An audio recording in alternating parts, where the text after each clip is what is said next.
नमस्कार, मैं Prahlad Khandelwal nation verse news और अलग सोच के फेसबुक पेज पे आपका सभी का स्वागत करता हूं। तो दोस्तों, इस टाइम हम बैठे हैं, सिविल सर्जन हैं हमारे पास, सीएमओ साहब हमारे साथ अभी मौजूद हैं, डॉक्टर मुनीस बंसल जी। तो कोरोना जो है वो काफ़ी चिंतित कर रहा है दोबारा से लोगों को, और कोरोना की लहर जो है, कोरोना की जो सेकंड वेव जो है वो उसको लेके काफ़ी ज़्यादा लोग दोबारा से सत्ते में हैं, दोबारा से परेशान हैं। तो हम मेनली सर से यहाँ पे बात करने आए हैं कि सर, कि कोरोना जो है वो दोबारा से डरा रहा है, और बात कर लेते हैं सर से इसी विषय में। खास तौर पे कोरोना से रिलेटेड जो क्वेश्चंस लोगों के हैं वो सर से हम डिस्कस करने वाले हैं, क्योंकि ये अपने मेडिकल फील्ड में एक्सपर्ट हैं। तो सर, सबसे पहले तो नेशन वर्ड्स और अलग सोच के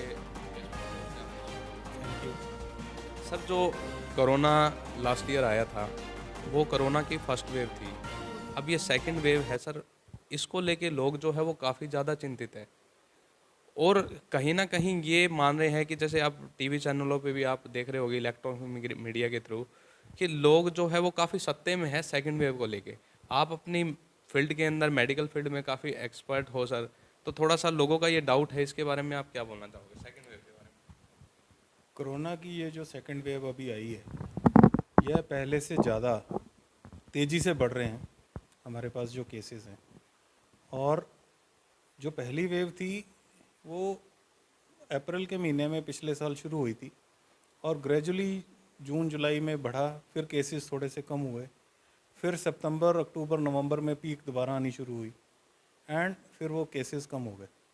अब ये जो वेव है ये मार्च ऑनवर्ड्स स्टार्ट हो गई है, और जो कि हमारे पास ज़िला फतेहाबाद में 1 तारीख को, 1 मार्च को हमारे पास एक केस था, पॉजिटिव था जो, और उसके बाद आज हमारे पास 250 से ज़्यादा पॉजिटिव केसेस हैं।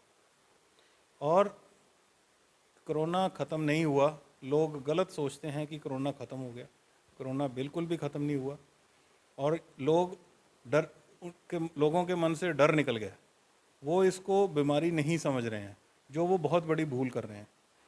पहली वेव में जब कोरोना था, लोग डर रहे थे, दवाइयाँ का पता नहीं था, और लोग मास्क भी पहनते थे और परहेज भी रखते थे, और उसी टाइम बाहर निकलते थे जब आवश्यक हो।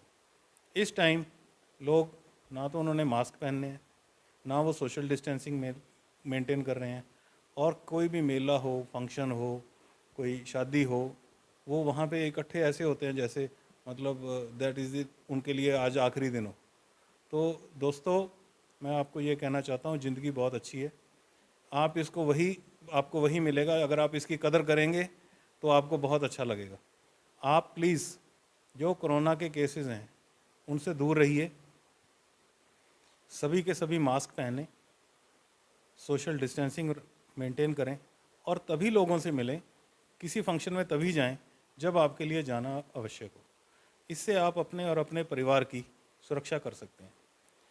एक चीज़ और भी सामने आई है, पिछले साल हमारे पास कोई वैक्सीन नहीं थी, और लोग वेट कर रहे थे कि कब वैक्सीन आए और हम अपने आप को वैक्सीनेट होकर कोरोना मुक्त हो जाए।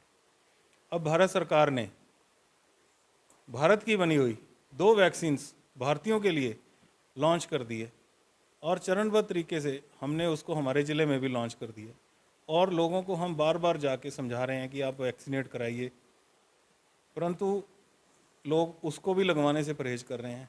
उस वैक्सीन में 100 किस्म के नुक्स निकालने की कोशिश कर रहे हैं। इससे ये हो जाएगा, जो कुछ उनको कुछ सोशल मीडिया से या कहीं ना कहीं किसी से कोई न्यूज़ मिल जाती है, उसको बढ़ा चढ़ा के दूसरों को जस्टिफाई करने की कोशिश करते हैं कि वैक्सीन ठीक नहीं है। यह बिल्कुल गलत है। वैक्सीन पूर्णतः सेफ है, सक्षम है बीमारी को रोकने के लिए। वैक्सीन का मुख्य जो आंकलन होगा वो इस चीज़ से आंकलन होगा कि क्या वो मरीजों को, कोरोना के मरीजों को मरने से रोकती है, जो कि हर किसी वैक्सीन के लिए होता है। चाहे आप टेटनस की वैक्सीन ले लो, चाहे आप डीपीटी की वैक्सीन ले लो, चाहे आप पेंटावेलेंट की वैक्सीन ले लो, चाहे आप खसरे की वैक्सीन ले लो, ये सभी वैक्सीन मृत्यु दर को ख़त्म कर रही हैं। और सिमिलरली हमारी कोरोना की वैक्सीन भी लोगों को मृत्यु से बचाएगी। तो जो इसके बेनिफिशरीज़ हैं, जो हम भारत सरकार ने अब कर दिया है कि 45 साल से ऊपर जितने भी बेनिफिशरीज़ हैं वो सब के सब कोरोना की वैक्सीन लगवाएं।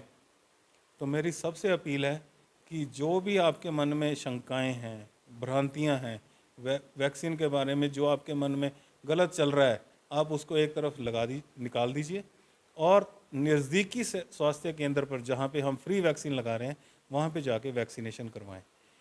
इस महीने भारत सरकार ने सारे 7 दिन हमारे केंद्रों पर वैक्सीन लगाने के लिए निर्धारित किए हैं। तो हम ये नहीं कहते कि आप लास्ट डे जाइए, जब भी आपको मौका मिले तुरंत आपका पहला काम दिन का यही होना चाहिए कि आज मैंने वैक्सीन लगवानी है और मैंने अपने परिवार को कोरोना से बचाना है।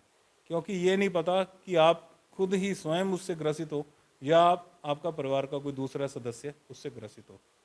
एक बात और, वैक्सीन लगवाना अपनी जगह और वैक्सीन के बाद मास्क का उपयोग करना वो वैसे ही नियमित रूप से करते रहें जैसे आप अभी तक करते आ रहे हैं। अगर हम 100 करोड़ भारतीय सारे के सारे मास्क का इस्तेमाल करने लग जाएंगे तो हमें चिंता करने की कोई बात नहीं, जो हम नहीं कर रहे। और हम किसी ऐसी चीज़ की प्रतीक्षा कर रहे हैं कि वो हमें आए और हमें कोई तकलीफ़ ना हो और हमें कोई किसी किस्म की कोई मेहनत ना करनी पड़े, हमारी आज़ादी पे असर ना हो। अगर हम इस चीज़ का पालन नहीं करेंगे, नियमों का पालन नहीं करेंगे, तो कोरोना ने आपको लॉकडाउन पहले भी दिखाया है, तो आने वाले समय में दोबारा पुनः लॉकडाउन, कर्फ्यू जैसी चीज़ें से इनकार नहीं किया जा सकता। तो सर ने जितने भी हमारे डाउट्स थे कुछ ही शब्दों के अंदर वो सारे क्वेश्चन ही क्लियर कर दिए आप लोगों के। तो और सर से बात कर रहे थे सर, बुजुर्गों और बच्चों के लिए सर क्या एसओपी यूज करें एज ए मेडिकल प्रैक्टिशनर, आप क्या बोलना चाहोगे? हमारे जो बुज़ुर्ग हैं वो सबसे ज़्यादा वल्नरेबल हैं और उनको हम इससे पहले वैक्सीनेशन कर चुके हैं और अभी भी जारी है।